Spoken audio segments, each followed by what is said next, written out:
નમસ્કાર દર્શક મિત્રો, હવામાન બુલેટિનમાં આપનું સ્વાગત છે। દેશમાં મોસમની સ્થિતિ ડામાડોળ જોવા મળી રહી છે। એક તરફ કેરળમાં ચોમાસાનું આગમન થઈ ગયું છે, તો બીજી તરફ ઉત્તર પશ્ચિમ અને મધ્ય ભારતમાં લૂનો કહેર જોવા મળી રહ્યો છે। મણિપુરના ઇમ્ફાલમાં ભારે વરસાદના કારણે જનજીવન ખોરવાઈ ગયું છે, તો છેલ્લા 24 કલાકમાં બિહારમાં લૂના કારણે 65ના, ઓડિશામાં 12ના અને રાજસ્થાનમાં 5 લોકોના મોત થયા છે।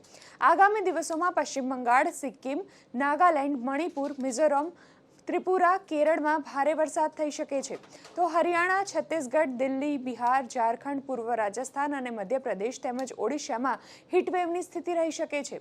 હવે વાત કરીએ રાજ્યના હવામાનની, તો ગુજરાતમાં ગરમીમાં આંશિક ઘટાડો થયો છે। આગામી 5 દિવસ રાજ્યના મહત્તમ તાપમાનમાં કોઈ ફેરફાર નહીં જોવા મળે અને વાતાવરણ સૂકું રહેશે। બનાસકાંઠા, પાટણ, સુરેન્દ્રનગર અને કચ્છમાં હજી પણ 3 દિવસ ધૂળનું તોફાન આવી શકે છે। આ જિલ્લાઓમાં પવનની મહત્તમ ઝડપ 40 કિલોમીટર પ્રતિ કલાક જેટલી રહી શકે છે। આ તરફ સાયક્લોનિક સર્ક્યુલેશન મધ્ય ગુજરાત અને તેની આસપાસના વિસ્તારોની ઉપર સર્જાઈ રહ્યું છે। રાજ્યમાં 42.6 ડિગ્રી સાથે સૌથી વધુ ગરમી અમદાવાદમાં નોંધાઈ છે, જ્યારે સૌથી ઓછું મહત્તમ તાપમાન દીવમાં 33.9 ડિગ્રી નોંધાયું છે। દિલ્હીના નરેલામાં ફરી એકવાર 49.4 ડિગ્રી તાપમાન નોંધાયું છે।